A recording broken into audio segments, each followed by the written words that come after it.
जय श्री राम दोस्तों। आइए, अभी तक मेरे जितने भी वीडियो आए सभी वीडियो में मेरा क्रोध अत्यधिक आप लोगों को देखने को मिला, परंतु आज का ये वीडियो क्रोध में नहीं है अपितु कष्ट में है। और इस विषय को समझना पड़ेगा माता पिता को, अभिभावक को, रिश्तेदारों को और समाज को। देखिए,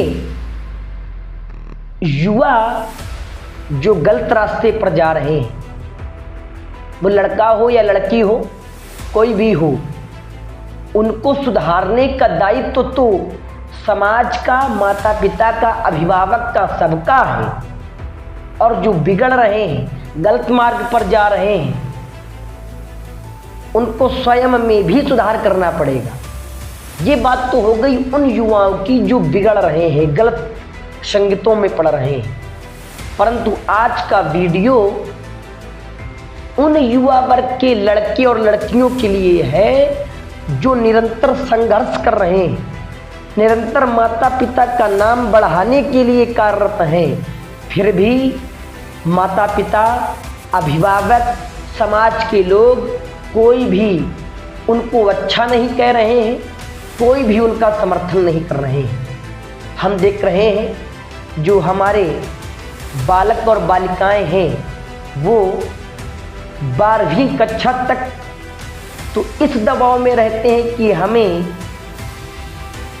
अच्छे अंक प्राप्त करने हैं, हमें 90% के ऊपर अंक लाना है, 95% के ऊपर अंक लाना है। माता पिता का दबाव, समाज का दबाव, रिश्तेदारों का दबाव और कंपटीशन के तहत वो लोग 95% अंक लाने के कार्य में पूर्ण रूप से कार्यरत हैं। 12वीं तक तो ये हो गया कि प्रत्येक बालक पूर्ण रूप से प्रयास करने में लगा है, इस दबाव में रहा कि उसे जो है उत्तीर्ण करना है, वो भी उच्च स्तर पर।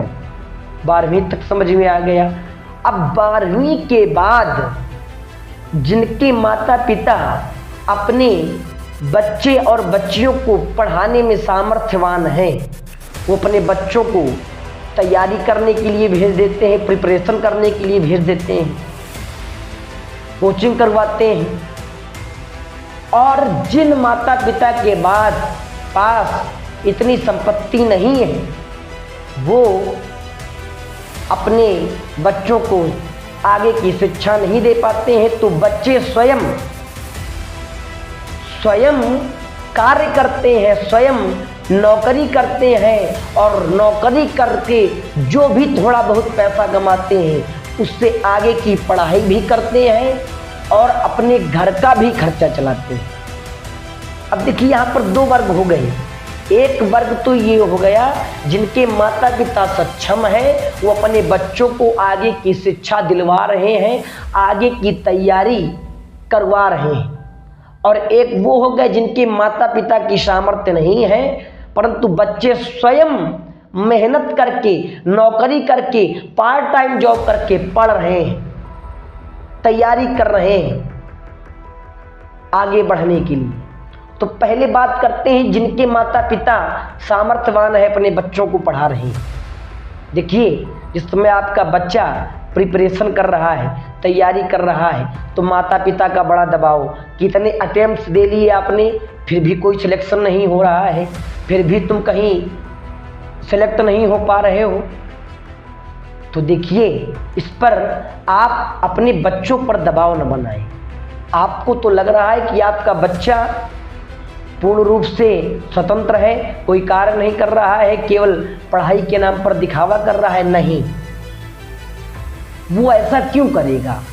वो अपने माता पिता के साथ छल क्यों ही करेगा?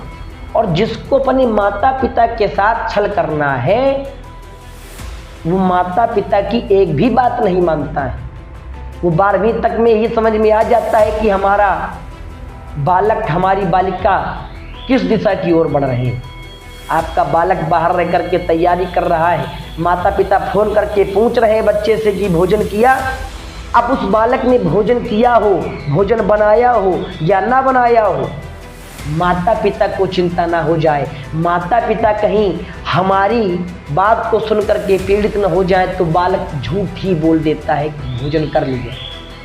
माता पिता ने कहा कि ठीक हो, वो ठीक हो या ना हो, कि कितनी भी उलझन में हो, वो माता पिता से कह रहा है कि हम ठीक हैं।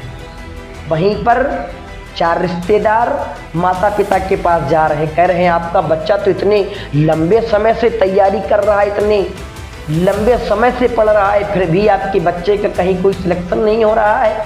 सावधान कर रहा हूँ रिश्तेदारों को कि आप दूसरे के घर में ताका झांकी बंद करें और अपने घर में अपने घर को देखें कि आपको अपना घर किस प्रकार से अच्छा बनाना है।